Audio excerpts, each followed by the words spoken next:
Part 1. A big picture. Development, motivation, mindset, challenges and updates of the program standard.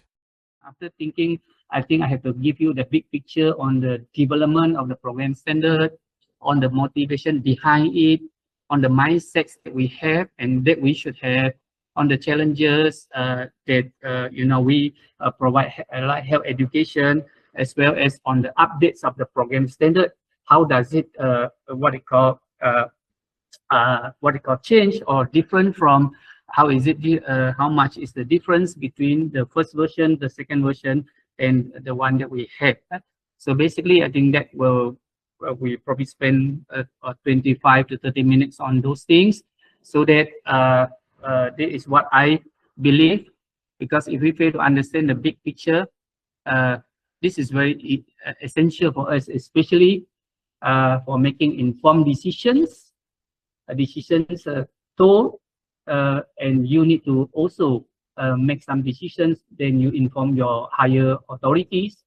We need to understand so that we can set long-term goals and direction for the program. And we also have to solve complex problems in an academic program for the HEP, because every HEP has a different structure, different management, different vision, etc. So there are complex problems within or among the faculties as well. And if we understand the big picture, we understand we have to analyze the entire context and ecosystem, the whole thing that we spent over the past 3 years to come up with a new standard, rather than just isolated details. Okay? So I was like most of us, the program manager. So what we do is we read only the section. Probably you go to your page and just start to ask a lot of questions without looking at the whole document. So if you understand the whole document, then you have a different view on what we should do, or else kita akan rasa frust atau nak marah program standard. So it's by me lah, Ahmad Fahmi. Right, hopefully this is important. So I just want you to dalam bulan puasa ni to listen to some of the things. Who are we? If we put yourself, we are the people serving the clients in the middle there, the patients or the clients. Now we call working together, especially with the medical doctor and specialists, assisted by the nurses and also pharmacists. Rest are mostly our job, of course, and dentists. Mostly our job, whether we have the direct patient contact or indirect patient contact at the outer layer. And we, most of us are in higher education, or even from KKM ataupun ILKKM. We are our work is so complicated. You look at the background. Okay, we are facing a lot of challenges, and those are the things that we have to put in our mind. And many challenges, probably we do not have time, but I think a picture explains 1,000 words. Especially we're talking about the bottom right one, the aging society or the elderly people over 65 in Malaysia in 2020, 2044 and 2056. Right, and this explains why allied health education needs radical rethinking.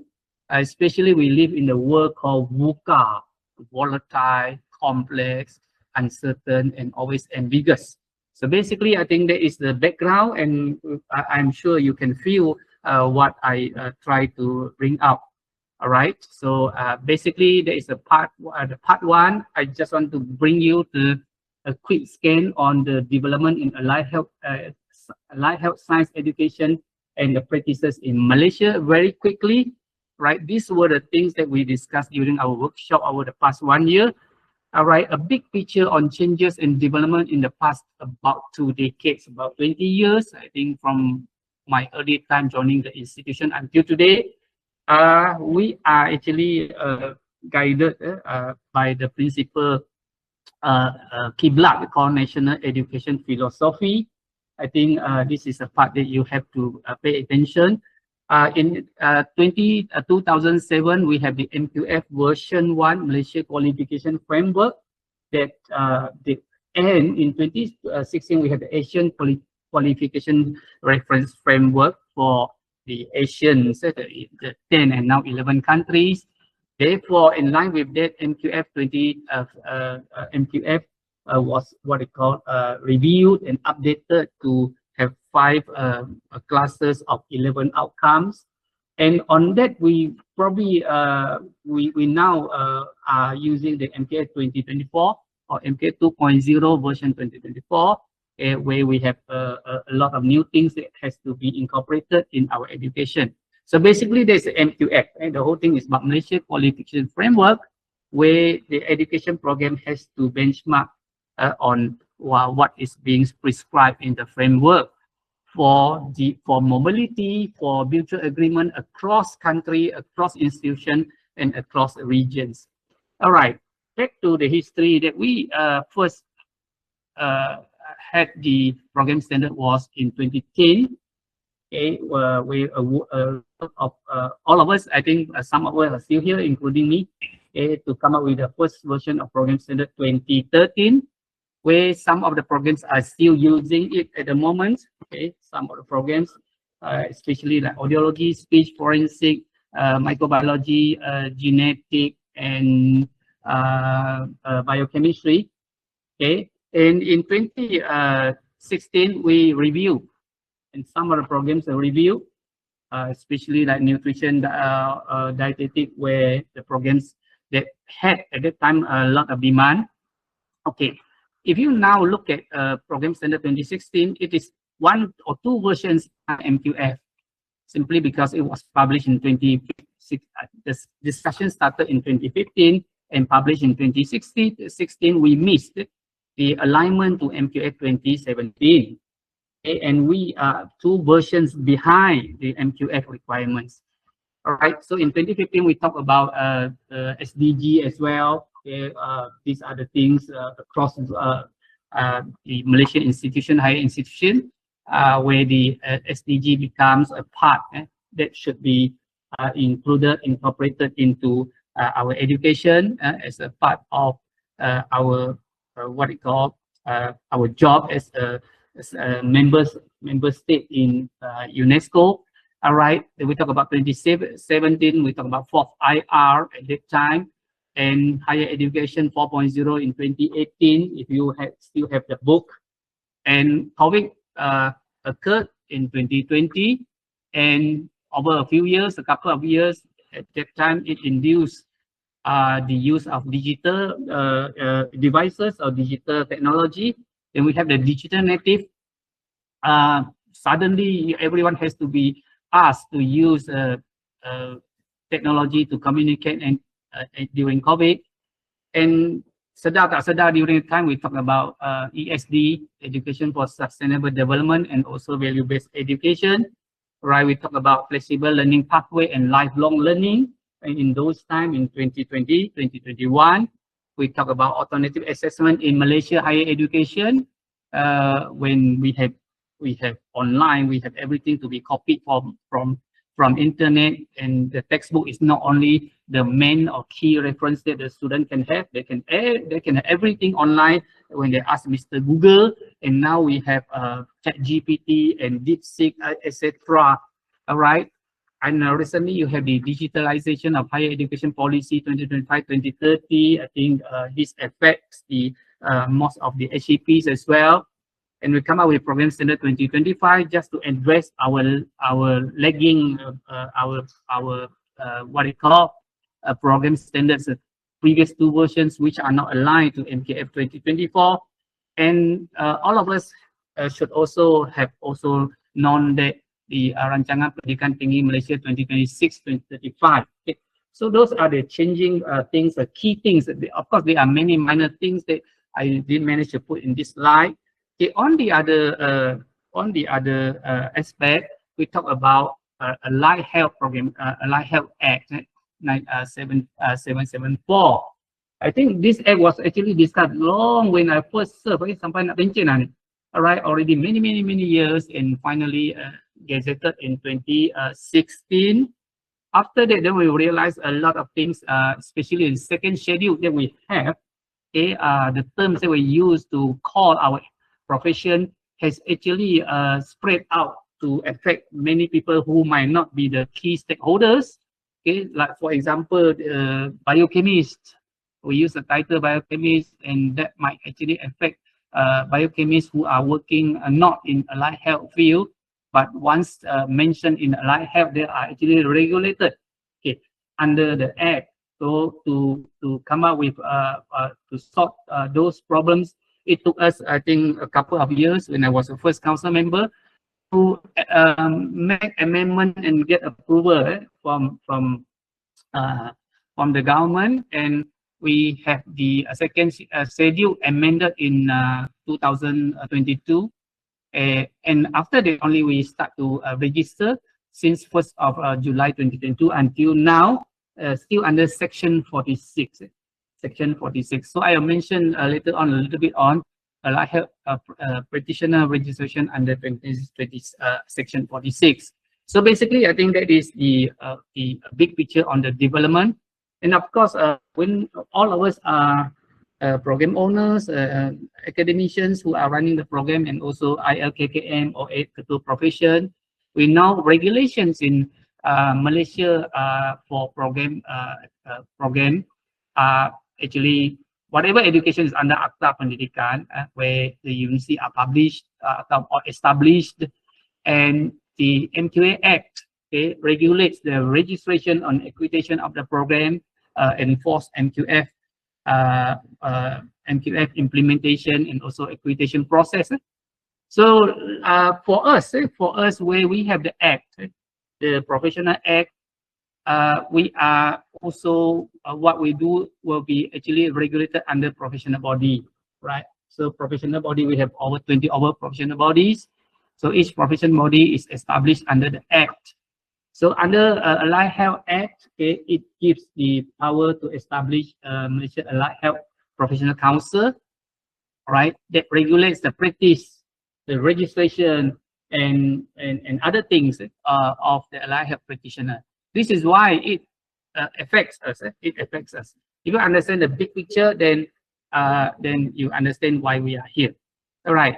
So probably I just go to the second part very quickly, to the motivations why. Okay, why? Now I introduce a little bit. So each of every one of us should download and read this act. It is quite a long one.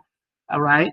So in you go to section 9. Section 9 of the act says the act applies to the allied health professional as specified in the second schedule. So if you use the name, let's say you call yourself as the medical lab scientist, so you are regulated under the act. If you call yourself as an audiologist, so that is what it means in bracket 9A. Or any activity, you are the person who conduct. You might be called differently, okay? Not audiologist, but probably just a hearing consultant, but you are doing the activity related to the allied health, okay, as prescribed by regulation under section 11, then you are regulated by this act, right? Not only the name or the professional titles under schedule 2, you can call yourself, you can name yourself whatever, but if you are doing B, any activities relating to allied health of that profession, then you are required to, you are regulated by the act. All right. So basically, this is what it means. All right. Now, if quickly you look at Act 774, when I read an act, I like to split them into different parts. So in this section, Act 774 has got 8 sections, and each sections it has got now each part has got different sections. And if you go to section 4, part 4, you got section 16 and section 21, which I highlighted here. And you go to part 8, you got section 46, which I highlighted here. Okay, dia tak bergerak ke? Is it okay? All right. Okay, are you seeing my slide that I show Act 774? Whose system? Yes. Dengar?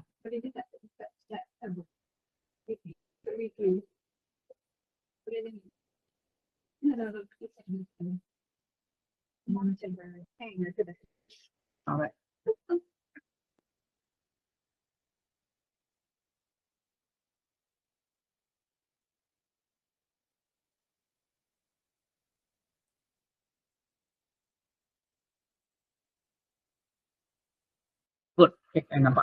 Sorry, sorry, I was reading the full screen and I need to know whether it's working or not. So are you seeing this? Okay, good. So now, ladies and gentlemen, you see, I highlighted now. That's why I said when you do initial or the first stage of allied health professional registration, we use section 46 transitional provision. The Act says anyone who has been practicing prior to the enactment of the Act, you can register and with appropriate qualification. So the period will end sometime probably in 2026 or 2027. Okay, for transitional provision, right? So you have related degree, you have the experience, you prove to the council said, yeah, you have been practicing this for the past 10 years, right? Then you are qualified to register under this provision of Act, in this Act in section 46, we call the transitional provision.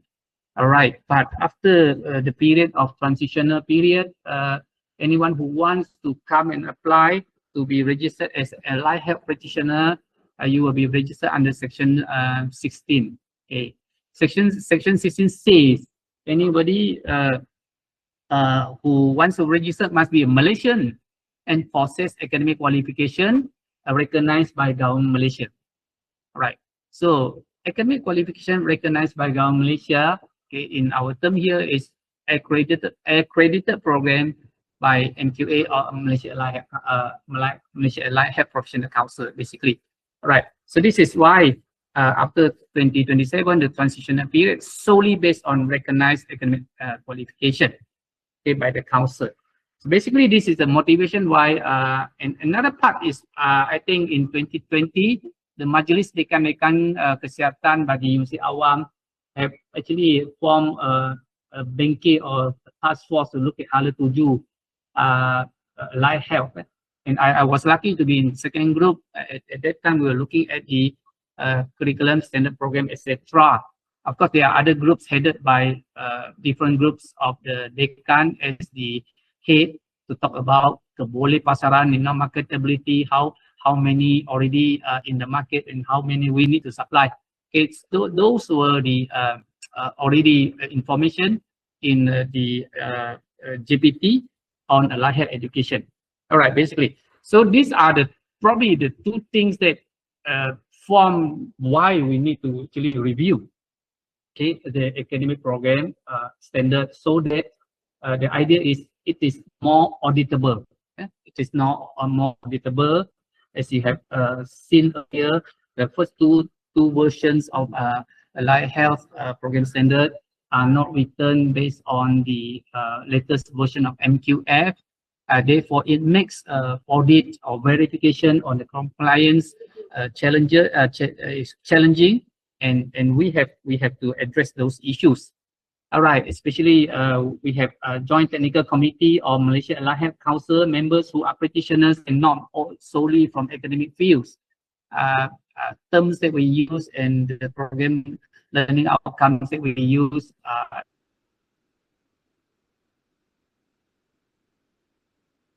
confusing, not consistent across programs. The motivation that I mentioned. Of course, we talk about health education challenges, and in HEP, every one of us, including Institute Latihan, KKM, we have all these challenges in hand every day. Explosive information with new development, with climate change, with global pandemics, the impact of AI, new technologies, a lot of things. The urgent needs of new teaching and learning strategies, the lifelong learning and flexible learning pathway. We have no time to stay 4 years anymore in the university, and versus the university bench where you have to fix yourself in a place, employability issues, etc. So those are the challenges that we have. The big data, I think more importantly, are rapidly changing the way we teach and work in health services. Certainly, we don't deny those things. What are the new skills needed? As like World Economic Forum predicted, and of course, shrinking limited funding, not only at the university, government, and also the family, the parents, etc. Okay, and so those are and congested training facilities, especially those who rely solely on hospitals, government hospitals, public hospitals, or now we should probably expand to private setting, private hospitals, industry, etc. Okay, so with this in mind, you will have it will answer most of your questions. Whether your lakukan industry betul-betul kena di KKM facility.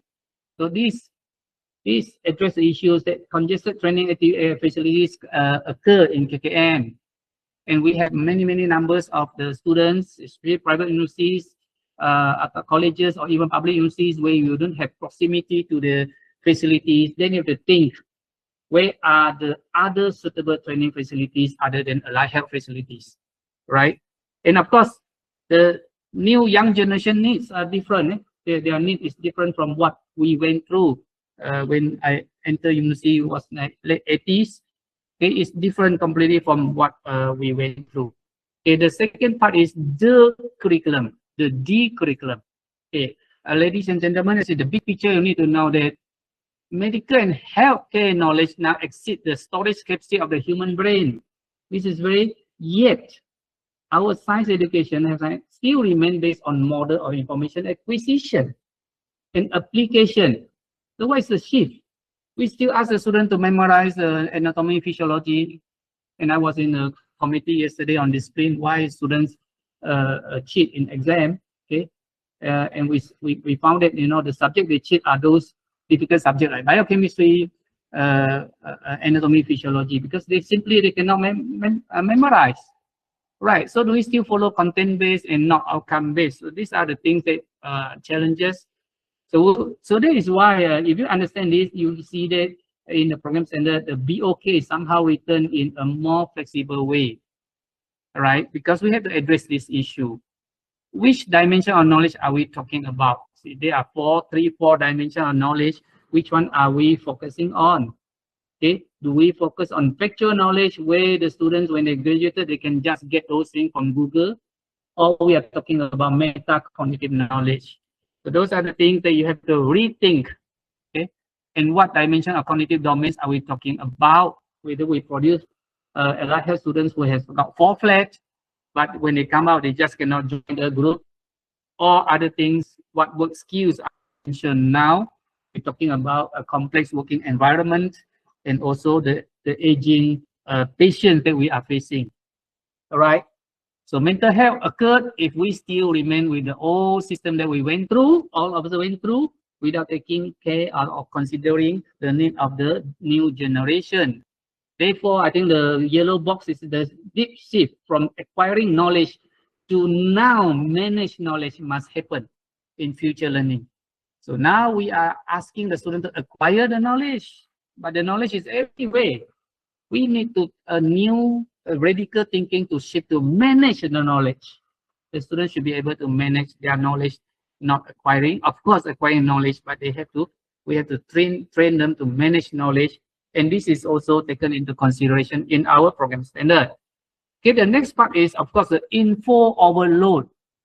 Okay, and the student need now to collaborate with and collaborate and manage artificial intelligence applications, and also multi-professional teams in the workplace.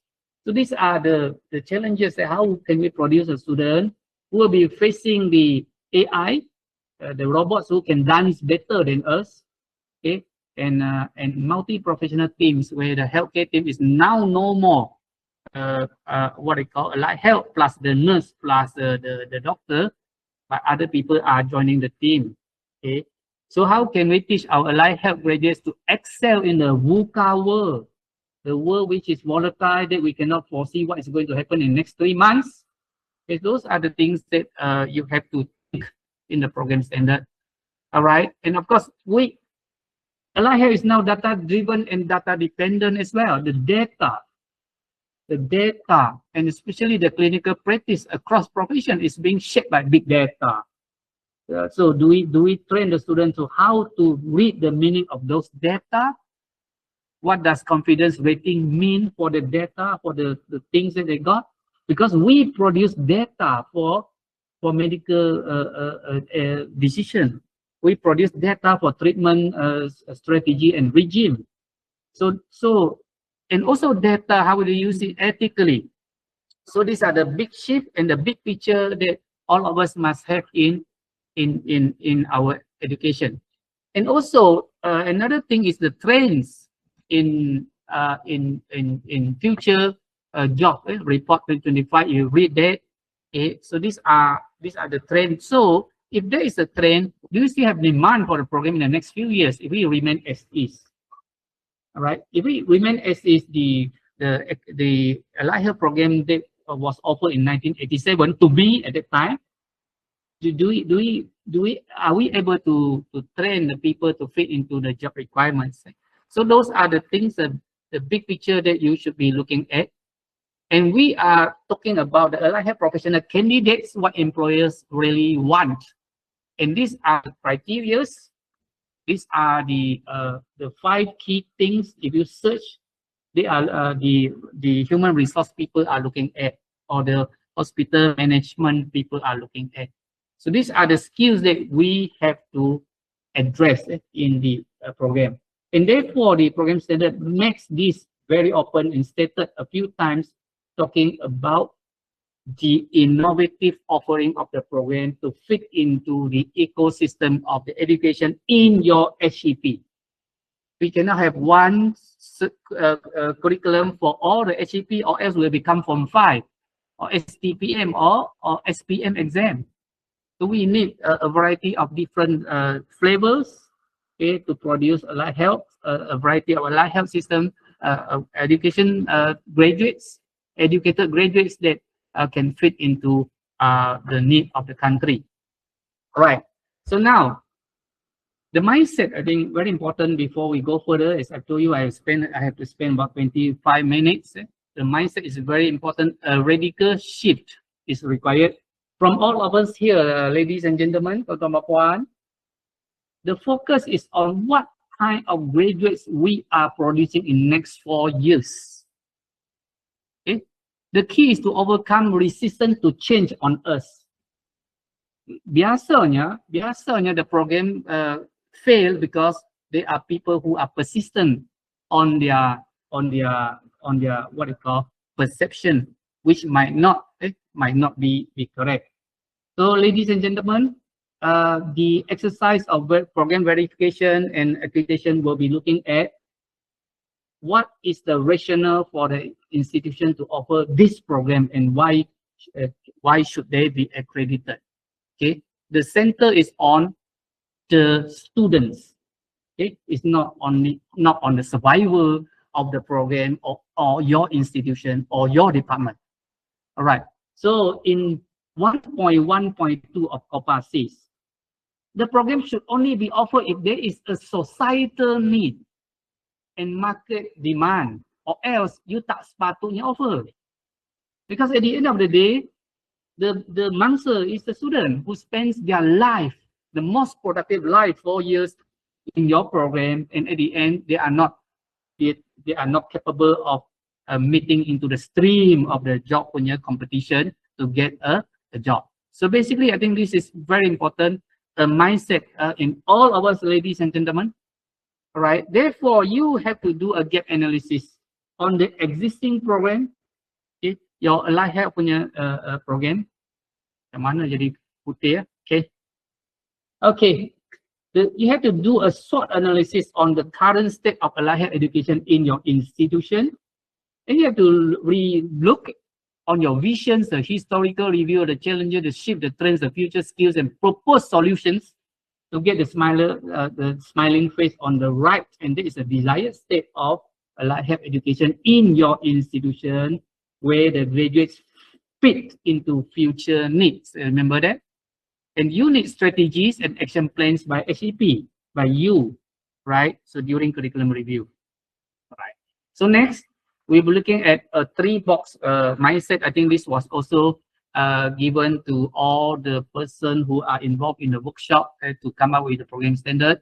So these were probably, I just want to mention the things that we talked about, but these are the things to expect to consider during Allied Health professional program.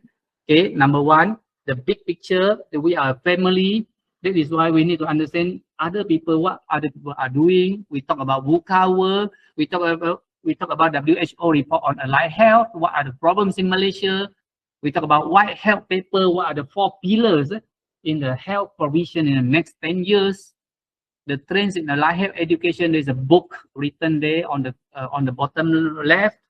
And Malaysia Higher Education Plan 2026, where we want to produce humanity-centric, entrepreneurial, and adaptive students or talents, right? So those are the things that all of us should know, and those are the spirits already taken into the formation of the program standard. All right. The next thing is we talk about public confidence on allied health education. Right, whether you are IPTS, IPTA, or ILKKM, okay, at the end of the day, somehow, some way, you spend the parents' money or even public's funding. All right, so you have to ensure that MQF 2024, the learning outcome clusters, the national education philosophy, where we stress on value-based education, the sustainable development goals, where ESD has to be infused, incorporated, and flexible learning pathway. We talk about body of knowledge, what should be, what shouldn't be. The fact is we cannot study everything under the sun. Okay, we talk about AI in healthcare, which whether you like it or not is happening. And we talk about IPE competency or interprofessional education competency, where we know we are working with at least other 20 professions, right? And we talk about entrepreneurship and entrepreneurial mindset and quality assurance, accreditation, compliance, etc., and stakeholders' concern. So those are the things that are taken into consideration.